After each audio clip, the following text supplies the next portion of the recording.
क्या आप जानते हैं कि इमाम हुसैन की विलादत से पहले एक फरिश्ता जमीन पर क्यों कैद था? वह कौन सा फरिश्ता था जिसके पर टूटे हुए थे? उसने ऐसी कौन सी लग़ज़िश की थी जिसकी वजह से वह आसमान से महरूम हो गया? और सबसे बढ़कर यह कि इमाम हुसैन की पैदाइश का उस फरिश्ते से क्या ताल्लुक था? वह इमाम हुसैन की विलादत के वक्त ही क्यों आजाद हुआ?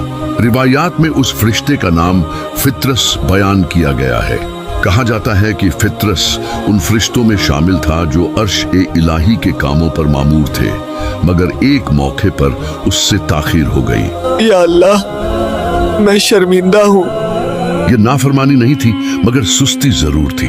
अल्लाह ताला के हुक्म में मामूली कोताही भी बड़ी आजमाइश बन जाती है। चुनांचे फित्रस के पर ले लिए गए और उसे जमीन के एक जजीरे में भेज दिया गया। सदियों तक फित्रस उसी हाल में रहा, न आसमान, न परवाज, न वह मकाम जो कभी उसका था, बस इबादत, नदामत और इंतजार।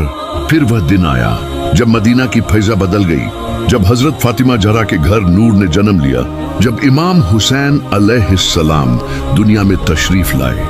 अल्लाह ताला ने जिब्राइल अमीन को हुक्म दिया कि 1000 फरिश्तों के साथ जमीन पर जाए और रसूल ए खुदा को इस अजीम नेमत की मुबारकबाद दें। जिब्राइल जब जमीन की तरफ उतर रहे थे तो उनका गुजर उसी जजीरे से हुआ जहां फित्रस बरसों से कैद था।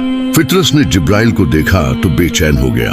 उसने पूछा, या जिब्राइल, आप कहाँ जा रहे हैं? जिब्राइल ने फरमाया, मोहम्मद के घर अल्लाह की एक अजीम नेमत ने जन्म लिया है, मैं उसी की मुबारकबाद देने जा रहा हूँ। यह सुनकर फित्रस की उम्मीद जाग उठी। उसने अर्ज किया, आए जिब्राइल, मुझे भी साथ ले चलो, शायद रसूल खुदा मेरे लिए दुआ कर दे।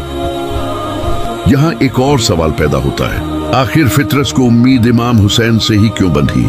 क्या ये इत्तिफाकर था या अल्लाह ने पहले ही इमाम हुसैन को शिफा, रहमत और निजात का वसीला बना दिया था? जिब्राइल फित्रस को साथ ले आए, लेकिन अदब की वजह से उसे बाहर ठहराया गया। तुम यहाँ पे ठहरो, मैं रसूलुल्लाह से इजाजत लेकर आता हूँ।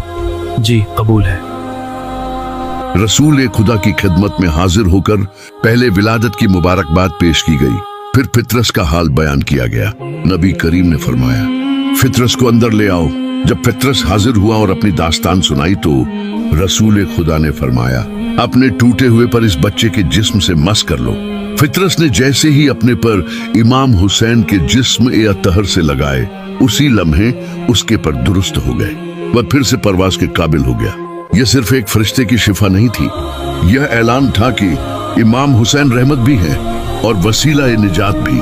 फित्रस ने आसमान की तरफ उड़ते हुए कहा, या रसूल अल्लाह, मैं क़यामत तक इमाम हुसैन के ज़ायरों का सलाम उन तक पहुंचाता रहूंगा।